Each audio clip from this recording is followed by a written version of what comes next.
সাবেক প্রধানমন্ত্রী খালেদা জিয়ার প্রয়াণে থমকে গেছে বিপিএল এর চাকা। ম্যাচ স্থগিত, সূচি হয়েছে ওলটপালট। এরপর থেকেই গুঞ্জন চট্টগ্রাম থেকে সরে যেতে পারে বিপিএল। অবশেষে সেটাই সত্যি হলো। চট্টগ্রামে হচ্ছে না চলতি আসরের কোনো ম্যাচ। 12 জানুয়ারি পর্যন্ত সব খেলা হবে সিলেটেই। আমাদের মরহুম খালেদা জিয়ার উনি যে মারা গেছেন এটার ইয়ের জন্য জাতীয় শোক দিবস অ্যানাউন্স করা হয়েছে এবং ওনার আজকে জানাজা এবং গতকাল ইয়েতে আমরা ওনার রেসপেক্টে আমরা 2 দিন খেলা বন্ধ রাখা হয়েছে।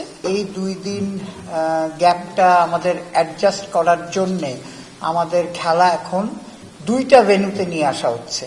বিপিএল এ সিলেট পর্বে ম্যাচ হয়েছে 2টি উইকেটে। অতিরিক্ত ম্যাচের ধকল নিতে গিয়ে কিছু ম্যাচ হয়েছে লো স্কোরিং। পরিবর্তিত সূচিতে ম্যাচের সংখ্যা বেড়ে যাওয়ার কারণে বাড়তি 2টি উইকেটও যোগ হচ্ছে। আগে আমরা 2টো উইকেট ইউজ করছিলাম এখানে। নতুন এবং ফিরে আসা গ্রাহকদের জন্য নগদে চলছে ক্যাশব্যাক সহ প্রতিদিন হাজারো উপহার জেতার সুযোগ। হবে আশা আর ফেরা, সারপ্রাইজ সেরা। এখন আমরা 4টা উইকেট ইউজ করব। আপনারা এটা যখন আপনাদের কাছে আমরা দিয়ে দিচ্ছি, যখন দেখবেন ওইখানে দেখবেন যে আগেরটাই মিলালে দেখবেন যে কিছু ডে নাইট এইসব করে গ্যাপ দিয়ে অ্যারেঞ্জ করা হয়েছে।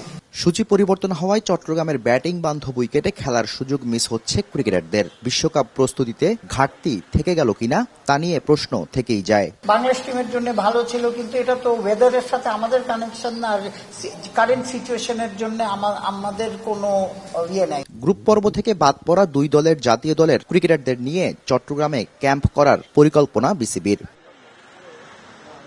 Shahriar Hossain, DBC news, Sylhet.